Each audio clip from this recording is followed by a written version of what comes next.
C'est parti. La caméra est allumée aussi, donc je ferai un test au montage. Je vais juste faire un clap. Voilà, l'image et la vidéo sont normalement couplées, donc ça devrait être bon.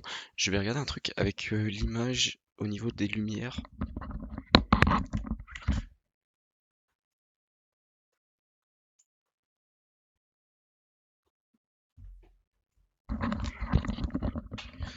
Voilà, je vais regarder si c'est pas. J'ai l'impression que c'est mieux comme ça.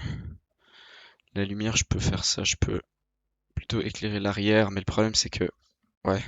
Par contre, mon visage est un peu coupé en deux avec une seule source de lumière. Si je mets les deux, là, c'est un petit peu fort, je trouve. Si je fais ça, c'est pas mal. On voit pas l'arrière, mais bon, c'est pas dérangeant parce que de toute façon, il n'y a rien d'intéressant. Celle-ci, je peux la mettre plus ou moins à gauche, à droite. Elle est moins puissante que l'autre, j'ai l'impression. Donc, elle est plus blanche aussi. Elle est plus agressive. Bon, voilà. Le micro, pour l'instant, je pense qu'il est mauvais. Je vais regarder quand j'aurai fini d'enregistrer. Mais à mon avis, c'est assez dégueulasse.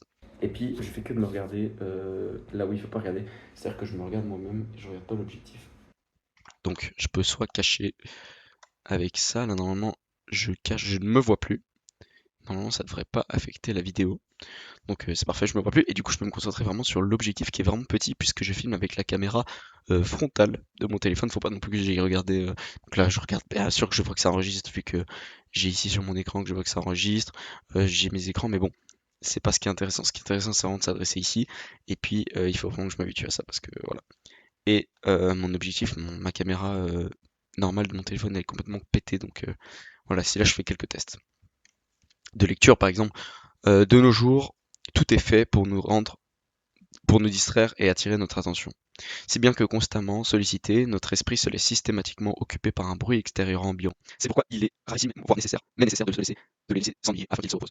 Je lis n'importe comment, mais bon, c'est pas grave parce que je pensais en même temps qu'il fallait que je teste de crier, voilà, pour voir si on m'entend mieux. En effet, quand je crie, est-ce que il faut que je sois plus clair? Évidemment, je vais faire des exercices d'éloquence pour que ce soit plus clair, ou bien je peux simplement parler à voix normale.